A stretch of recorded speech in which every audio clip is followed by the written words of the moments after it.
Welcome to top headlines. Andhra Pradesh ప్రభుత్వం కొత్తగా తెచ్చిన చట్టం వల్ల భూములు కబ్జా చేసే వారికి కఠిన శిక్షలు పడతాయని తెలుగుదేశం పార్టీ బ్రాహ్మణ కార్పొరేషన్ మాజీ చైర్మన్ వేమూరి ఆనంద్ సూర్య అన్నారు.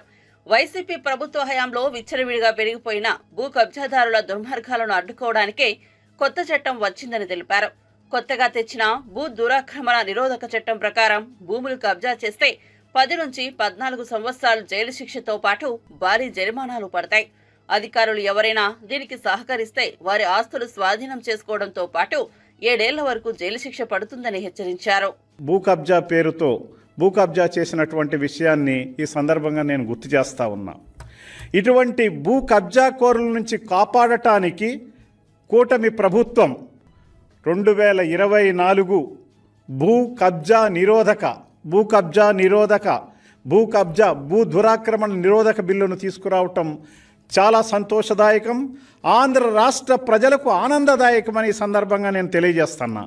ఎందుకంటే మీకు తెలుసు, గతంలో ఉన్నటువంటి జగన్మోహన్ రెడ్డి ప్రభుత్వం 5 సంవత్సరాల్లో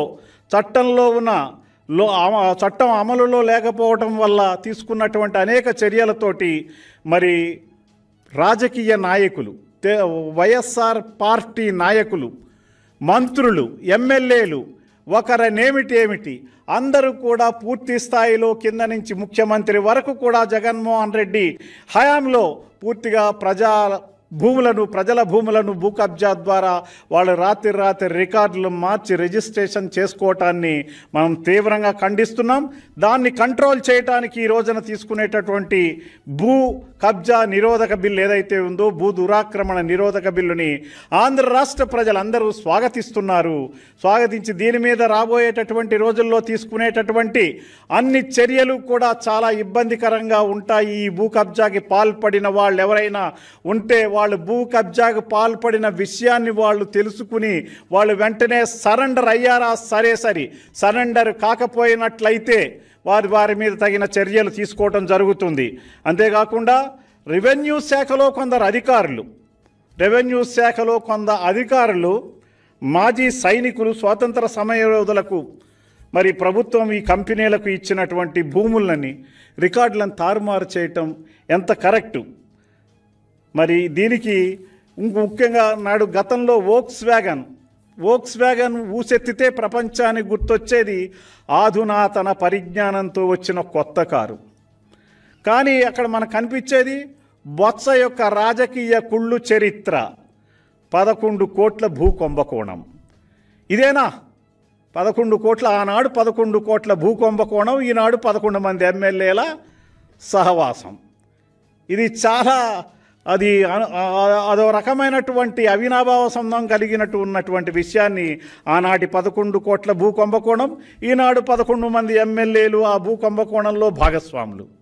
ఇటువంటి దుశ్చర్య ఈ రోజున ఈ రకంగా కనపడతా ఉందంటే మనం ఏం చెయ్యాలి? ఉత్తరాంధ్ర తీసుకున్నట్లయితే 3 జిల్లాల్లో 2000 ఎకరాలకు పైగా బొత్స కుటుంబం. పార్లమెంట్ శీతాకాల సమావేశాలు ప్రారంభం కానున్న నేపథ్యంలో ఢిల్లీలో కేంద్ర ప్రభుత్వం అఖిలపక్ష సమావేశం నిర్వహించింది. దీనికి హాజరైన టీడీపీ పార్లమెంటరీ పార్టీ నేత లావు శ్రీకృష్ణదేవరాయలు ఆంధ్రప్రదేశ్కి సంబంధించిన పలు అంశాలపై పార్లమెంట్లో చర్చించాలని కోరినట్లు చెప్పారు. ఏపీలోని పోలవరం ప్రాజెక్టు పనులు మళ్లీ మొదటికి రావడంపై సభలో చర్చించాలని కోరినట్లు తెలిపారు. అలాగే ఆయిల్ రిఫైనరీతో పాటు కడప స్టీల్ ప్లాంట్ వంటి అంశాలపై కేంద్ర సర్కార్ అభిప్రాయాన్ని తెలపాలని కోరినట్లు చెప్పారు. విజయవాడ వరదలను దృష్టిలో పెట్టుకుని నగరాల్లో వరదలు వచ్చిన వేళ చేపట్టాల్సిన చర్యలపై చర్చించాలని అన్నామని తెలిపారు. యాక్ట్ సంబంధించి కొన్ని ఇప్పుడు నెరవేరిని, కొన్ని ఇంకా జరుగుతూ ఉన్నాయి, మరికొన్ని తీసుకుని ముందుకు వెళ్లవలసిన అవసరం ఉంది. ఏ విధంగా గడిచిన 5 సంవత్సరాల్లో పోలవరం పనులన్నీ కూడా ఆపేసి డయాఫ్రమ్ వాల్ కానీ మిగతావి కానీ మళ్లీ మొదటికి వచ్చే పరిస్థితి ఈరోజు ఎందుకు వచ్చింది అనే దానిపైన హౌస్లో మాట్లాడాలని చెప్పి మేము కోరటం జరిగింది. ఆయిల్ రిఫైనరీ ఏదైతే ప్రామిస్ చేశారో దాన్ని కూడా ఆంధ్రప్రదేశ్లో ఎప్పుడు నెలకొల్పబోతా ఉన్నారు, దాని స్టేటస్ ఏమిటి అనే దానిపైన కూడా డిస్కస్ చేయాలని కోరటం జరిగింది. కడపలో స్టీల్ ప్లాంట్ పెట్టాలని చెప్పి ఎక్కడ దాకా వచ్చింది, ఎందుకు ఇప్పుడు దాకా లేట్ అవుతా ఉన్నది అనే దానిపైన కూడా డిస్కషన్ జరగాలని చెప్పి కోరటం జరిగింది. మొన్న విజయవాడలో మీరు అందరూ చూశారు, వరదలు వచ్చి పూర్తిగా ఒక సిటీ మొత్తం కూడా దాదాపు 10-15 రోజుల పాటు మునిగిపోయి ఇబ్బందులు పడ్డారు లక్షల్లో ప్రజలు. దీనిపైన డిస్కషన్ జరగాలి. దీనిపైన డిజాస్టర్ మేనేజ్మెంట్ ఫండ్ ఏ విధంగా ఉపయోగించబోతా ఉన్నాం, ఏ విధంగా ఈ డిజాస్టర్స్ ని మనం పరిష్కరించగలమనే దానిపైన డిస్కషన్ జరగాలి. దాన్ని కోరడం జరిగింది. నదుల అనుసంధానం నుంచి ఆంధ్రప్రదేశ్ నుంచే మొదలవ్వాలి, దేశం మొత్తం మీద జరగాలి. ఒక ఎగ్జాంపుల్ లాగా ఆంధ్రప్రదేశ్లో జరగాలి, గోదావరి పెన్నాల్ లింకేజ్తో. దీనిపైన డిస్కషన్ పెట్టండి అని చెప్పి కోరటం జరిగింది. కౌలు రైతుల గురించి, వారి బాగోగుల గురించి మనం చర్చించుకోవాల్సిన అవసరం ఉంది. సోషల్ మీడియా అబ్యూజ్ అనేది మరీ కూడా విపరీతమైన పరిస్థితికి రోజు చేరింది. ప్రతి ఒక్కరు కూడా దీనివల్ల ఇబ్బందులు పడతా ఉన్నారు. దీన్ని నివారించాల్సిన అవసరం, దీనిపైన ఒక చట్టం తీసుకురావాల్సిన అవసరం, దీనిపైన గట్టిగా డిస్కషన్ జరగాల్సిన అవసరం. డిస్కషన్ జరిగి అందరు ఇన్పుట్స్ తీసుకొని దీని మీద ఎలా ముందుకు వెళ్లాలని దానిపైన మనం అందరం కూడా చర్చించాలని చెప్పి కోరటం జరిగింది. వక్ఫ్ పైన ఇంకా కూడా జేపీసీ జరుగుతూ ఉంది.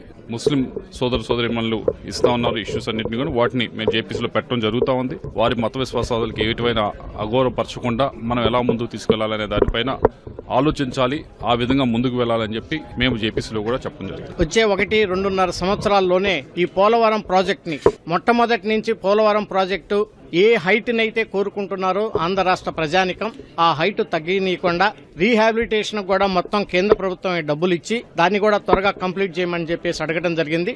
కౌలు రైతులు వాళ్ళకి నిజంగా న్యాయం జరగటం లేదు. యాక్చువల్ గా ఈ రోజు ధాన్యాన్ని పండిస్తున్నటువంటి వాళ్ళు ఈ భారతదేశంలో కౌలు రైతులు. ఆ టెనెంట్ ఫార్మర్స్ కి లోన్లు ఇచ్చేటువంటి విషయంలో అయితేనేవ్వండి, ఏదైనా పంట నష్టం జరిగినటువంటి సందర్భంలో అయితేనేవ్వండి, తప్పకుండా నష్టపరిహారం టెనెంట్ ఫార్మర్స్ కి వెళ్ళాలి. బ్యాంకులు ఏదైతే రుణాలు ఇస్తున్నాయో తక్కువ వడ్డీతోటి టెనెంట్ ఫార్మర్స్ కి ఇచ్చినట్లయితే ఆహార ధాన్యాల ఉత్పత్తి మరింత వేగంగా ఆంధ్రప్రదేశ్ లోనే కాకుండా భారతదేశంలో కూడా పెరగడానికి ఆస్కారం ఉంటుంది. ఈ పాయింట్స్ అన్నిటిని కూడా అఖిలపక్ష సమావేశంలో జనసేన పార్టీ తరఫున నేను ప్రభుత్వానికి సూచించాను.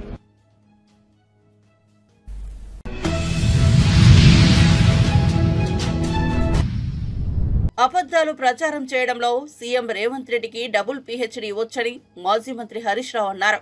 పట్టపగలే నిర్భయంగా గ్లోబల్స్ ప్రచారం చేస్తుంటారని బండ విమర్శించారు. హుజూరాబాద్ నియోజకవర్గంలో హరీష్ రావు మీడియాతో మాట్లాడుతూ కర్ణాటక, తెలంగాణలో గ్యారంటీల పేరుతో కాంగ్రెస్ నాయకులు మోసం చేశారని అన్నారు. మహారాష్ట్రలోనూ గ్యారంటీ పేరుతో మోసం చేయబోయారని తెలిపారు. అక్కడకు వెళ్లిన మహిళలకు 3,000 రైతులకు రుణమాఫీ చేస్తామని హామీలు గుప్పించారని పేర్కొన్నారు. తెలంగాణ నుంచి సీఎం, మంత్రులు వెళ్లి ప్రచారం చేశారని చెప్పారు. కానీ వీరిని చూడగానే తెలంగాణలో చేసిన మోసాన్ని గుర్తించారని, అందుకే తగిన బుద్ధి చెప్పారని అన్నారు. నియోజకవర్గం లగిచెర్లలో అది ఫార్మాసిటీ కాదు, అది ఇండస్ట్రియల్ ఎస్టేట్ అని మాట మార్చాడు. అబద్ధం ఆడడానికి సిగ్గుండాలి. నువ్వు ఇచ్చిన గెజిట్ నోటిఫికేషన్లో ఏముంది? జూలై 2024 19 జూలై 2024 నాడు లగిచెర్ల ప్రాంతంలో ఫార్మాసిటీ ఏర్పాటు చేస్తూ నీ ప్రభుత్వం గెజిట్ ఇచ్చింది. నువ్వేమో ప్రజలు తిరగబడితే ఇప్పుడు మెల్లగా మాట మార్చి లేలే అది ఇండస్ట్రియల్ ఎస్టేట్ అని మాట్లాడుతున్నావు. నువ్వు చూసుకో ఒకసారి, నువ్వు ఇచ్చిన గెజిట్ 19 జూలై 2024 నాడు ఫార్మాసిటీ ఏర్పాటు చేస్తున్నట్టు నువ్వు గెజిట్ ఇచ్చినావు. సరే, నిజాన్ని నిర్భయంగా ఒప్పుకో, తప్పైంది, నేను ఫార్మాసిటీకే ఇచ్చిన, నేను పొరపాటు చేసిన, ఆ ఫార్మాసిటీ గెజిట్ ను విత్డ్రా చేసుకుంటున్నా అని చెప్పి విత్డ్రా చేసుకో. తప్పును బహిరంగంగా ఒప్పుకుంటే ప్రజలు క్షమిస్తారు, బుకాయిస్తే ప్రజలు క్షమించరు. నువ్వు బుకాయించే ప్రయత్నం చేస్తున్నావు. 19 జూలై 2024 నాడు ఫార్మాసిటీ ఏర్పాటు చేస్తూ నువ్వు గెజిట్ నోటిఫికేషన్ ఇచ్చినావు. దాన్ని రద్దు చేయి, ఫస్ట్ దాన్ని విత్డ్రా చేసుకో. అది ఇండస్ట్రియల్ ఎస్టేట్ గా మళ్ళీ కొత్త గెజిట్ నోటిఫికేషన్ ఇస్తేనే అది ప్రజలు నమ్మేటువంటి అవకాశం ఉంటుంది. అయినా అక్కడ ప్రజలు ఏమంటున్నారు? అసలు నీ నియోజకవర్గంలో నిన్ను ఓటేసి గెలిపించిన ప్రజలతో మాట్లాడడానికి నీకు ఎందుకు అంత భయం? వెళ్ళు, ఆ గ్రామానికి వెళ్ళు, ఆ ప్రజలతో కూర్చో, ఆ ప్రజలతో కూర్చొని మాట్లాడు. పోలీసులను హంగు ఆర్భాటాలు లేకుండా ఆ ప్రజల దగ్గరికి వెళ్ళు, ఆ ప్రజలతో కూర్చొని మాట్లాడి వాళ్ళ సమస్యని పరిష్కరించు. కానీ పోలీసులను ఉపయోగించు, అక్రమ కేసులు పెట్టో నువ్వు బెదిరిస్తే నడవదు. ఏమనంటే కుట్రదారులు, అసలు కుట్రదారుడు నువ్వు. ఫార్మాసిటీ పెట్టి ఇవాళ ఇండస్ట్రియల్ ఎస్టేట్ అని మాట మార్చిన కుట్రదారుడివి నువ్వు. నిజానికి ఇవాళ నువ్వు తప్పు చేసినావు. ఒక ఎమ్మెల్యేగా నువ్వు వాళ్ళ దగ్గరికి వెళ్ళి మాట్లాడాలి, వాళ్ళతో చర్చించాలి. ఇవాళ వాళ్ళు ఏమంటున్నావు? నువ్వు తొండలు గుడ్లు పెట్టేయని అన్నావు. అక్కడ మహిళలు పిల్లలు వెళ్ళి బ్రహ్మాండమైన పచ్చటి పొలాలు చూపిస్తున్నారు. అంటే నీకు అవగాహన లేదా? ప్రజల్ని తక్కువ అంచనా వేసి అబద్ధాలు ఆడుతున్నావా? నీ నియోజకవర్గంలో ఆడ ఏం పంట పండుతుందో కూడా నీకు అవగాహన లేదా? తొండలు గుడ్లు పెట్టే నువ్వు మాట్లాడితే పచ్చటి పొలాలు వాళ్ళు చూపిస్తున్నారు. అంటే ఈ రకంగా నువ్వు అబద్ధాలు మాట్లాడడంలో నువ్వు డాక్టరేట్ పొందాలి. నువ్వు ఏదైనా అబద్ధాలకు ఒక యూనివర్సిటీ ఉంటే ఫస్ట్ డాక్టరేట్ రేవంత్ రెడ్డికే వస్తుంది. ఏం మాట్లాడి మొన్నటిదాకా కాళేశ్వరం ప్రాజెక్టు కూలిపోయింది, 1,00,000 కోట్లు వృధా అయిపోయినాయని గోబల్స్ ప్రచారం చేశారు. గోరంతలు కొండంతలు చేసి ప్రచారం చేసిండ్రు. నిన్న మొన్న ఏం మాట్లాడుతుండు? నిన్న మాట్లాడుతుండు ఆయన కాళేశ్వరం నుంచి 20 టీఎంసీల నీళ్లు హైదరాబాద్ మంచినీళ్ళకి తీసుకుపోదాం.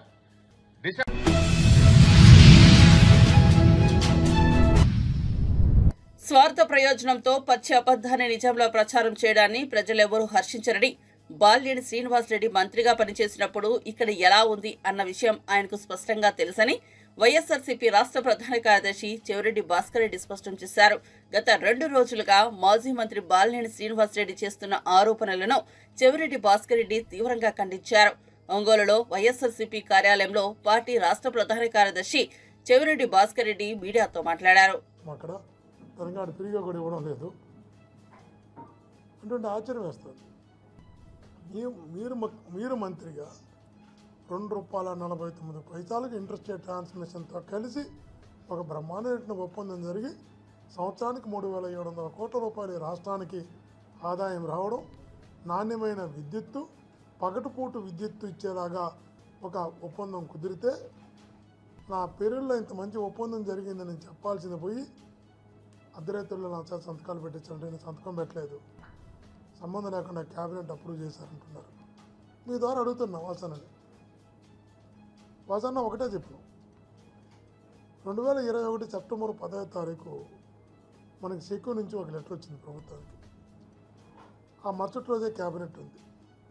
ఆ లెటర్ వచ్చిన తర్వాత ఆ లెటర్లో వారు ఇన్ ప్రిన్సిపల్గా దాన్ని అప్రూవ్ చేస్తూ క్యాబినెట్కి తీసుకొచ్చారు. అందులో కూడా మీరు సంతకం పెట్టారు. ఇన్ ప్రిన్సిపల్గా సెప్టెంబర్ 10వ తారీఖు 2021లో వచ్చిన లెటర్లో, ఇన్ ప్రిన్సిపల్గా వచ్చిన లెటర్లో కూడా సిక్కి అంటే ఇది కేంద్ర ప్రభుత్వ తరపున వచ్చినటువంటి సంస్థది. దాంట్లో లెటర్లో మీరు సంతకం, ఇన్ ప్రిన్సిపల్గా తీసుకున్న నిర్ణయంలో కూడా మీ సంతకం ఉంది. ఆ రోజుకి అప్రూవ్ కాల క్యాబినెట్లో. మళ్ళీ దానిపైన కమిటీ వేశారు ఎనర్జీ సెక్రటరీతో. ఎనర్జీ సెక్రటరీతో కమిటీ వేసిన తర్వాత నెల రోజుల తర్వాత మళ్ళా క్యాబినెట్కి వచ్చింది. అందులో కూడా మీరు సంతకం పెట్టారు. ఇన్ని ప్రిన్సిపల్గా వచ్చిన లెటర్లో సంతకం పెట్టారు. నెల తర్వాత వచ్చినటువంటి కమిటీ వేసి కమిటీలో వచ్చిన లెటర్లో కూడా మీరు సంతకం పెట్టారు. 2 సార్లు సంతకం పెట్టి ఇక్కడ నా సంతకమే లేదు, నేను సంతకమే పెట్టలా, అర్ధరాత్రిలో నా సంతకం పెట్టించుకున్నారు. ఎలా మాట్లాడుతున్నారో అర్థం కాదు. ఈరోజు చంద్రబాబు గారు కూడా అడుగుతున్నావు, చంద్రబాబు గారిని అడుగుతున్నావు, వాసరిని అడుగుతున్నావు. నువ్వు ఒక్కటే చెప్పు, అనేక నిర్ణయాలు క్యాబినెట్లోకి టేబుల్ ఎజెండా కింద వస్తాయి. టేబుల్ ఎజెండాలో కూడా పెట్టి ఈ ప్రభుత్వమైనా ఆ ప్రభుత్వమైనా కేంద్ర ప్రభుత్వమైనా కొన్ని నిర్ణయాలు, కొన్ని ఆలోచనలు టేబుల్ ఎజెండా కింద కూడా వస్తాయి. కొన్ని ముందు రోజు నిర్ణయాలు తీసుకున్నట్టు ఉంటాయి. ఇవన్నీ కూడా సర్వసాధారణం. పరిపాలన నేను 10 సంవత్సరాలు శాసనసభ్యుడిగా పనిచేశాను. ఈ వ్యవస్థ మీద ఉన్న అవగాహనతో చెప్తున్నా. కాబట్టి నాకేం సంబంధం లేదు, నేను పెట్టలేదని క్యాబినెట్ అనేది కలెక్టివ్ డిసిషన్ అవుతుంది ఎప్పుడు కూడా. ముందు రోజు చర్చించుకోవడము, సేమ్ డే చర్చించడము, ఇవన్నీ సర్వసాధారణంగా జరుగుతున్న అంశాలే. కానీ ఈ పర్టికులర్ ఇష్యూలో మీరు ప్రిన్సిపల్గా తీసుకున్న నిర్ణయంలో సంతకం పెట్టారు. 1 నెల తర్వాత పెట్టిన క్యాబినెట్ దాంట్లో కూడా మీరు సంతకం పెట్టారు. కానీ నాకు తెలియకుండా జరిగిందని చెప్పి ఇట్లాంటి సందర్భంలో కావాలని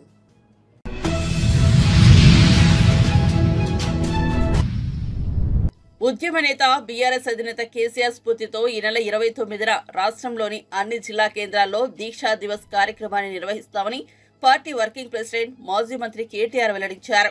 33 జిల్లా కేంద్రాల్లోని బీఆర్ఎస్ పార్టీ కార్యాలయాల్లో దీక్షా దివస్ చేపడతామని చెప్పారు.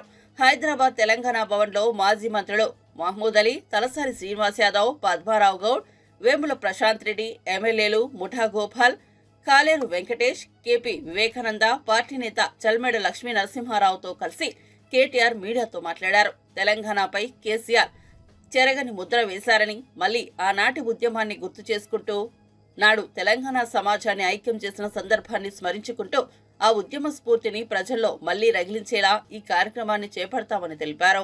కూలీల దాకా ఇవాళ అట్టడుగు స్థాయి నుంచి సంపన్న వర్గాల దాకా ప్రతి ఒక్కరు కూడా ఇవాళ బాధపడుతున్న రోజు కాంగ్రెస్ ప్రభుత్వంలో తెలంగాణలో కనబడుతూ ఉంది.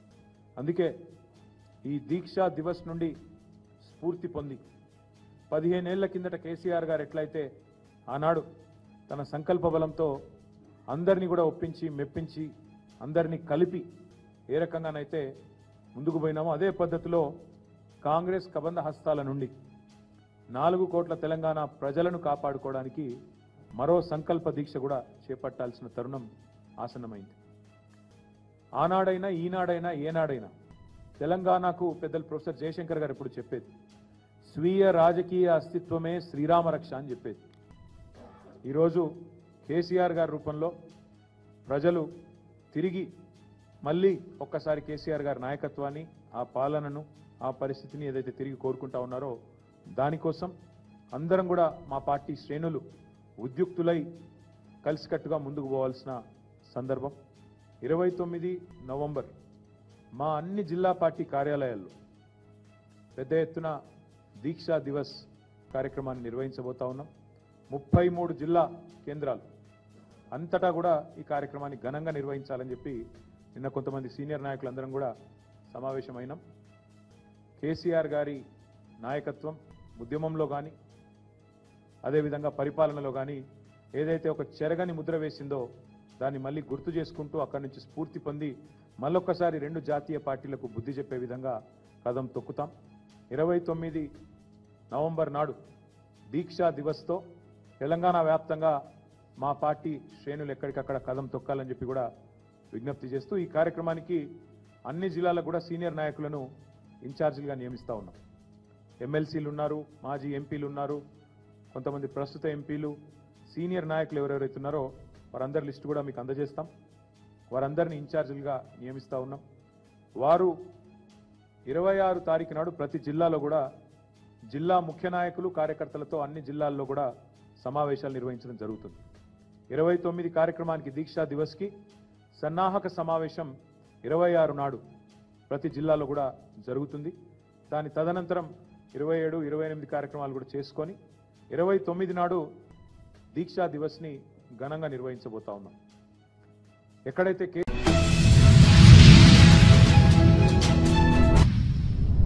ఋషుల ఆలోచనలో ఇది సనాతన దేశమని ఆర్ఎస్ఎస్ మోహన్ భగవత్ అన్నారు. మన పూర్వీకుల దగ్గర సంస్కారం ఉండేదని, కాబట్టి వ్యవహారం ఉండేదన్నారు. హైదరాబాద్లోని హైటెక్ సిటీ శిల్పకళా మందిరంలో లోక్ మంథన్ 2024 కార్యక్రమం ముగింపు వేడుకలు నిర్వహించారు. 4 రోజుల పాటు జరిగిన లోక్ మంథన్లో వివిధ దేశాల ప్రతినిధులు పాల్గొన్నారు. ఈ సందర్భంగా మోహన్ భగత్ మాట్లాడుతూ సంతోషం బయట వెతుక్కుంటూ ఉన్నారని, కానీ మన పూర్వీకుల సంతోషం మనలో ఉందని 100 ఏళ్ల క్రితం చెప్పారని వెల్లడించారు. మన దేశంలో విదేశీయులు ఆక్రమణకు వచ్చి మన సంస్కృతిని చిన్నాభిన్నం చేశారని ఆయన కూడా అయినా కూడా దేశం నిలబడిందన్నారు. क्योंकि व्यावहारिक धरातल पर और तात्विक धरातल पर हम जीत गए हैं।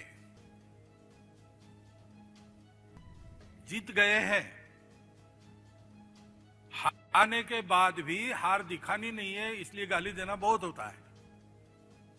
ऐसा कुछ हो रहा है। अभी कुछ चुनाव हो गए ना कल परसों में, अब देख लीजिए ये वहां चलता है, लेकिन हम जीत गए भाई। सारी दुनिया लड़खड़ाई है। 2000 सालों में जितने प्रयोग हो गए हैं, ईश्वर को मानने वालों के, न मानने वालों के, व्यक्तिवादी, समाजवादी, सब प्रकार के लोग प्रयत्न करके थक चुके हैं, लड़खड़ा रहे हैं, भारत की ओर देख रहे हैं।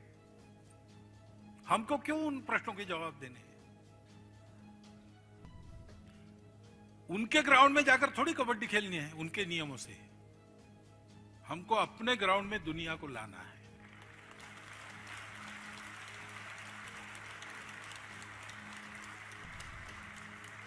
इस दृष्टि से हम समझ लें, हम तन्मय हो जाए हम समझ जाए, क्योंकि ये सत्य ऐसा है, वो तन्मयता से ही मिलता है और वो तन्मयता आत्मीयता से ही आती है। ताही अहीर की छोहरिया छछिया भरी छाछ पे नाच नचावाई, ऐसा है ये। शेष महेश गुणेश दिनेश सुरेश जाओ निरंतर ध्यावई, जाहि अनादि अनंत अखंड अछेद अवेद सुवेद बतावई, नारद से शुक्र व्यास रटे पछी हारी थके कुनी पार न पावई, ताही अहीर की छोहरिया छछिया भरी छाछ पे नाच नचावई। उसके साथ तन्मय होना, और तन्मय होने के लिए जैसे हम हैदराबाद में आते हैं, जैसे हम दिल्ली में आते हैं, जैसे हम बड़े बड़े शहरों में जाएंगे, ऐसे बड़े परिसरों में जाएंगे, वैसे कभी कभी छोटे गुटों में मिलकर जंगलों में जाना चाहिए। छोटे छोटे लोक मंथन हमारे वहां होने चाहिए, वहां हमारे साथ हमारे पंक्ति में वहां के लोग बैठने चाहिए, वहां हम पूछेंगे वो उत्तर देंगे।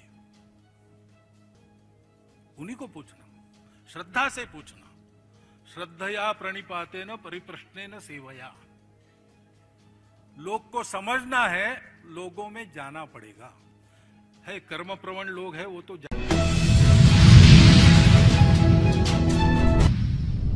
ప్రపంచవ్యాప్తంగా చర్చనీయాంశమైన అదానీ అవినీతి వ్యవహారాలపై రాష్ట్ర ప్రభుత్వం మౌనంగా ఉండటం మంచిది కాదని సిపిఐ రాష్ట్ర కార్యదర్శి కె రామకృష్ణ అన్నారు. విజయవాడలో మీడియాతో మాట్లాడారు. అదానీ కంపెనీలతో కెన్యా ఒప్పందాలు రద్దు చేసుకుంటున్నట్టు సీఎం చంద్రబాబు ఎందుకు చేయలేకపోతున్నారు? రాష్ట్రంలో ఏదో పెద్దతల తప్ప ఇంకెవరూ కూడా ముడుపులుగా 1750 కోట్లు అంత పెద్ద మొత్తాన్ని తీసుకోలేరు. అదానీ ముడుపుల వ్యవహారంపై సిపిఐ ఆధ్వర్యంలో దేశవ్యాప్త ఉద్యమానికి శ్రీకారం చుడతాం. స్వర్ణాంధ్ర విజన్ 2047పై ఆర్థికవేత్తలు, మేధావి వర్గాలతో చర్చలు జరపాలని రామకృష్ణ అన్నారు. 24వ తేదీ నాడు కేసు నమోదైంది. ఆ కేసులో గౌతమ్ అదానీ, సాగర్ అదానీలు వీరు పెద్ద ఎత్తున లంచాలు ముట్టజెప్పి ప్రత్యేకించి విద్యుత్ ఒప్పందాల్లో సెకీ ద్వారా వాళ్ళు లబ్ధి పొందారని చెప్పి కూడా ఇవాళ స్పష్టంగా చెప్తా ఉన్నారు. ఇందులో క్లియర్గా చెప్తా ఉన్నారు, 1750 కోట్ల రూపాయలు ఆంధ్రప్రదేశ్ రాష్ట్రంలో వివిధ హోదాల్లో పనిచేస్తున్న అధికారులకు లంచాలు ముట్టజెప్పారు, తద్వారా లబ్ధి పొందారని చెప్పి కూడా ఇవాళ కేసులో వారు చెప్పడం జరిగింది. అంటే చివరికి అమెరికా లాంటి దేశంలో న్యూయార్క్ ఈస్టర్న్ కోర్టులో అక్కడ కేసు నమోదైందంటే మరి అది జరిగింది ఎక్కడ? ఆంధ్రప్రదేశ్లో జరిగింది. మేము ముందు నుంచి కూడా చెప్తా ఉన్నాం, అదానికి ప్రభుత్వం లొంగిపోయింది, జగన్మోహన్ రెడ్డి ప్రభుత్వం పూర్తిగా లొంగిపోయి రాష్ట్రాన్ని అప్పజెప్తా ఉన్నాడు అని కూడా మేము స్పష్టంగా చెప్పడం జరిగింది. ఇవాళ న్యూయార్క్ ఈస్టర్న్ కోర్టులోనే ఇది విచారణకు వచ్చిందంటే దాదాపు 6 మందికి వారు నోటీసులు కూడా ఇచ్చారు. అందులో గౌతమ్ అదానీ, సాగర్ అదానీ, వినీత్ జైన్, రంజిత్ గుప్తా, అదేవిధంగా సౌరభ్ అగర్వాల్, దీపక్ మల్హోత్రా అండ్ రూపేష్ అగర్వాల్ వీళ్ళందరిపైన కూడా కేసు నమోదైంది. వాళ్ళకు కూడా నోటీసులు ఇచ్చారు. కాబట్టి నేను ఇవాళ ముఖ్యమంత్రి గారిని విజ్ఞప్తి చేస్తా ఉన్నా, ఇవాళ రాష్ట్రాన్ని అదానికి దోచిపెట్టడానికి జరిగిన ప్రయత్నాలన్నిటిపైన కూడా సమగ్రమైన విచారణ జరగాలి. అదేవిధంగా ఈ 1750 కోట్ల రూపాయల లంచాలు ఏ అధికారులైతే తీసుకున్నారో వాళ్ళకు కూడా సివియర్ పనిష్మెంట్ ఉండాలి. తక్షణమే వాళ్ళందరూ కూడా ఉద్యోగాలను తొలగించాలి. తర్వాత ఇందులో ఎవరెవరైతే ఇన్వాల్వ్ అయ్యారో వాళ్ళందరిపైన కూడా విచారణ జరపాలి, కఠినమైన శిక్షలు ఉండాలి. ఇవాళ 1000 కోట్ల రూపాయల దోపిడీ జరుగుతోంది. ఈ దోపిడీ ఫలితంగా ఈ భారాన్నంతా కూడా ప్రజలు మోయాల్సి వస్తుంది, ప్రత్యేకించి విద్యుత్ వినియోగదారులు మోయాల్సి వస్తుంది. రేపు డిసెంబర్ నెల నుంచి ఆల్రెడీ 6072 కోట్ల రూపాయలు భారం వేశారు. మరో 11,826 కోట్ల రూపాయల భారాన్ని మోపబోతా ఉన్నారు. ఒకవైపేం ప్రజలు భారాలు మోయాలి, వీరు మాత్రం దర్జాగా 1000 కోట్ల రూపాయల లంచాలు తీసుకొని వారికి ఊడిగం చేసి అదానీలకు దోచిపెడతా ఉన్నారు. కాబట్టి ఇందులో ఎవరెవరైతే ఇన్వాల్వ్ అయ్యారో అధికారులు, రాజకీయ నాయకులు, ఆనాటి మంత్రులు, ముఖ్యమంత్రి ఇన్వాల్వ్ అంటే ఆనాటి ముఖ్యమంత్రి, అందరిపైన కూడా విచారణ జరిపించాలి. ముఖ్యమంత్రి చంద్రబాబు నాయుడు గారు ఏమాత్రం చిత్తశుద్ధి ఉన్నా తక్షణమే హైకోర్టు సిట్టింగ్ జడ్జి చేత దీనిపైన విచారణ జరిపించాలని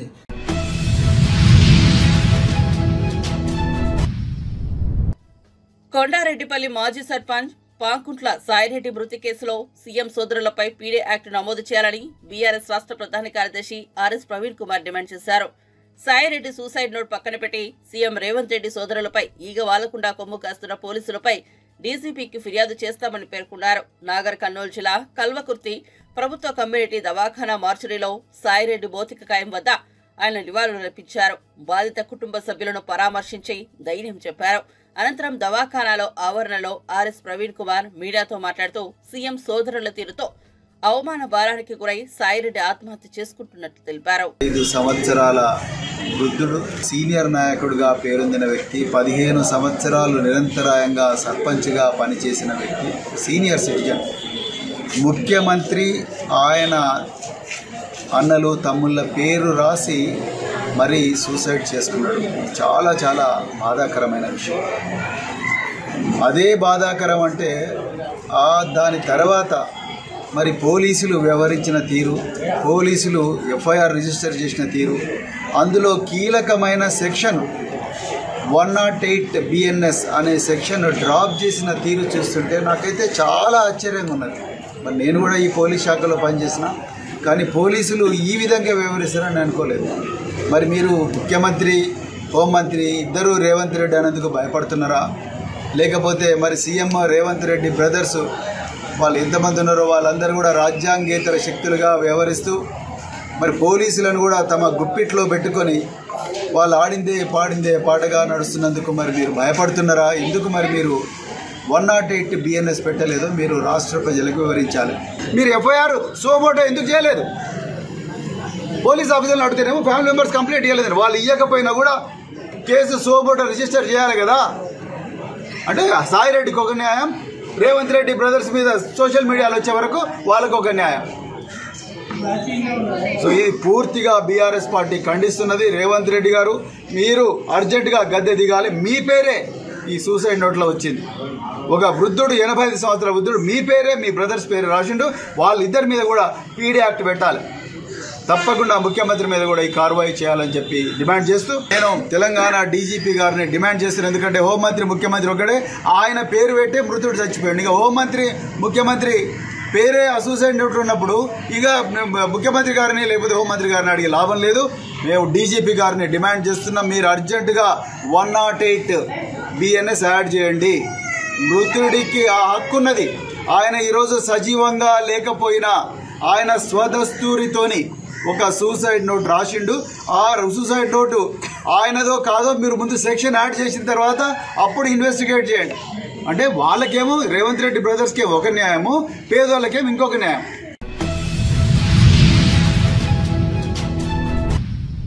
శివసేన ఎంపీ సంజయ్ రౌత్ మహారాష్ట్ర అసెంబ్లీ ఎన్నికల ఫలితాలపై తన ఆగ్రహాన్ని వ్యక్తం చేశారు. ముంబైలో జరిగిన ప్రెస్ క్లబ్ లో ఆయన మాట్లాడుతూ మహారాష్ట్ర ఎన్నికల ఫలితాలు షాకింగ్, ఆశించిన విధంగా ఉన్నాయి. ఇటువంటి ఫలితాలు ఎవరు ఊహించలేదు. ప్రధాని మోదీ మహారాష్ట్ర నుండి పరిశ్రమలను గుజరాత్ కు తరలించారు. అలాంటి పరిస్థితిలో ప్రజల్లో ఆయన ఎందుకు ఓటేశారని ప్రశ్నించారు. అంతేకాక ఈ ఫలితాలకు ఎవరు బాధ్యత వహించాలంటే అది మాజీ సుప్రీంకోర్టు ప్రధాన న్యాయమూర్తి డివై చంద్రచూడ్. ఈ నిర్ణయాలకు చరిత్ర వారిని ఎప్పటికీ క్షమించదని సంజయ్ రౌత్ తీవ్ర వ్యాఖ్యలు చేశారు. हम लोगों ने अपना वर्तमान सरकार से इस्तीफा देते हुए आगामी सरकार की गठन की रिक्वेस्ट और निवेदन और दावा हम लोगों ने पेश किया है महामहिम जी के समक्ष, और उन्होंने हमें कार्यवाही मुख्यमंत्री का भी जिम्मा सौंपा है और सरकार बनाने का न्योता भी उन्होंने हमें दिया है। और इस क्रम में हमारे साथ कांग्रेस प्रभारी भी हमारे साथ रहे, आरजेडी के प्रभारी भी हमारे साथ रहे, वाम दल के भी प्रभारी हम लोगों के साथ रहे, और हम लोगों ने अपने पूरे विधायकों का समर्थन भी इनको सौंपा है। और अगली कार्रवाई की हम अब तैयारी में लगेंगे। जो 28 तारीख को शपथ समारोह का कार्यक्रम तय किया जा रहा है। अहमद जी विक्ट्री दिखा के जाइए ना।